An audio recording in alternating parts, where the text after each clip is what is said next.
Karibu sana mtazamaji, karibu sana kwenye chaneli hii ya kliniki ya afya ya mapenzi.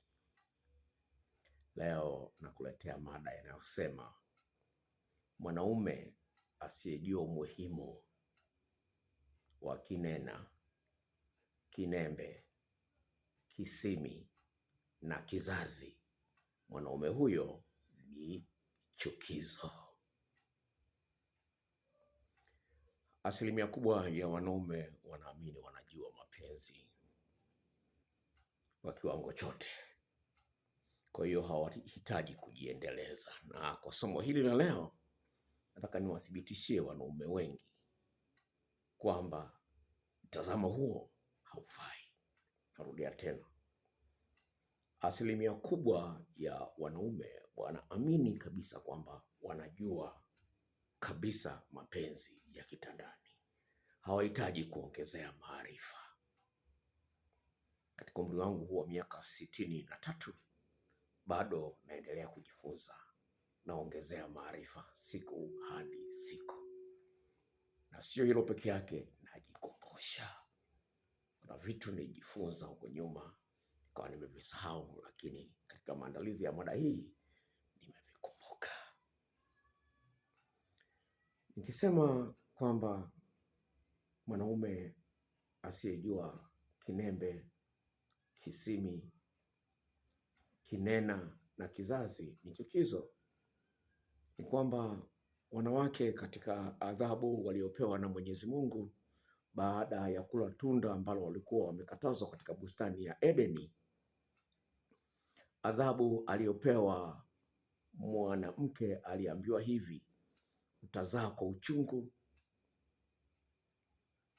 na hamu yako itakuwa kwa mume wako na mume wako atakutawala.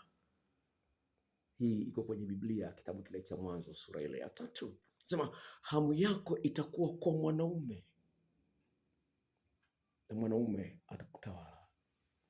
Sasa ukweli ni kwamba Mungu alivyomuumba mwanamke, amemuumba na uwezo mkubwa sana wa kupata utamu mwingi wa tendo la ndoa kumzidi mwanaume. Yaani kama tukisema utamu wa tendo la ndoa unapimwa kwa kilo, mwanamke anapata kilo 7, mwanamke anapata kilo 3.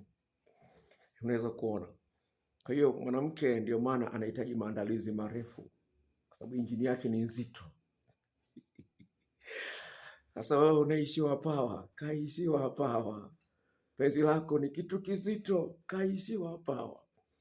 Sasa hawa wasanii wanaimba, usifikire wanaota ndoto, ni vitu ambavyo ni reality, ni halisi. Kwa hiyo mwanamke anaweza akafika mara 4 kileleni akikutana na mwanaume ambaye anachelewa kumaliza, wakati mwanaume anamaliza mara hii moja. Yaani mwanaume anaweza kumaliza mara 1, mwanamke akafika mara 4 kama mwanaume anachelewa. Sasa katika ulimwengu huu ambapo mwanamke uliye naye aishatembea na wanaume 3, 4 kabla yako, ni hatari sana, kwa sababu lazima atalinganisha uwezo wako, unachelewa kumaliza au unawahi kumaliza, unaume mnene au mwembamba, mrefu au mfupi, umepinda kushoto au kulia, au umeinuka juu au umeinuka chini kama bomba. Anapima hayo yote.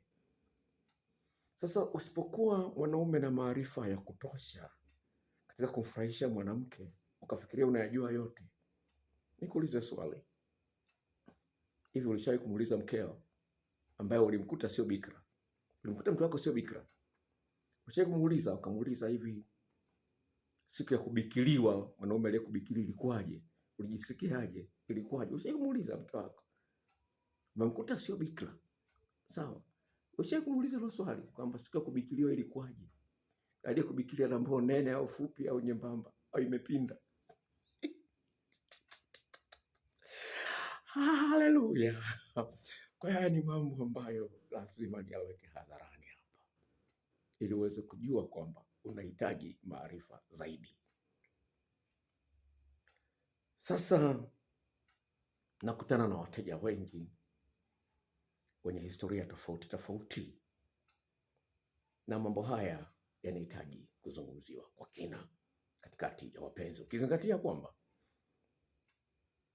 asilimia sio chini ya 67 ya wanawake wanadanganya wanaume kwamba wamefika kileleni, kumbe hawajafika. Tafiti za kisayansi zilizofanyika mataifa zaidi ya 8, na mimi mwenyewe nimefanya utafiti huu hapa Mwanza, nimelithibitisha hilo. Asilimia 67 ya wanawake wanadanganya mwanaume kwamba amefika kileleni, kumbe hajafika. Sasa basi, ukichimba kumbukumbu za mkemia mkuu wa serikali ya Tanzania ambaye anapima DNA kuthibitisha mtoto ni wa kwako au sio wa kwako, miaka 3 iliyopita mkemia mkuu ametoa takwimu za upimaji wake wa DNA kwamba asilimia 40 ya watoto waliomo ndani ya ndoa wala akina baba wamesingiziwa. Watoto, baadhi ya watoto wao sio wao. Sasa hili limetokea miaka 3 iliyopita. Huyo ni mkemia mkuu, lakini ofisi yangu hii, kliniki yangu ya afya ya mapenzi, vile vile imeanza katika takwimu zinazofanana na hizo. Takwimu zinazofanana na hizo. Mwaka 2006 ndio ambao nilianza ofisi hii. Sasa hivi ni miaka 20. Gazeti ambalo sasa hivi ni marehemu linaloitwa Msanii Afrika liliripoti kutokana na shirika fulani ambalo lilikuwa limefanya utafiti kwamba asilimia 40 ya wanawake waliomo ndani ya ndoa wana ukimwi. Sasa kipindi hicho, kabla ya Magufuli kuingia, marehemu Magufuli, hayati Magufuli kuingia madarakani, ni kwamba mwanamke anapokuwa amejifungua, anapokuwa amepata ujauzito, alikuwa anaenda peke yake kupima afya na nini. Lakini Magufuli alipoingia akasema hapana, mwanamke akipata ujauzito wote wawili, mwanaume na mwanamke, waende wakapimwe. Ndio hapo sasa nitakwambia kwamba hiyo ni mwaka 2006 kwamba asilimia 40 ya wanawake waliomo ndani ya ndoa wana ugonjwa usiokuwa na tiba unaitwa ukimwi au HIV. Sasa takwimu kama hizo zote zinaonyesha jinsi gani wanawake wengi hawaridhiki na ndoa ndani ya ndoa.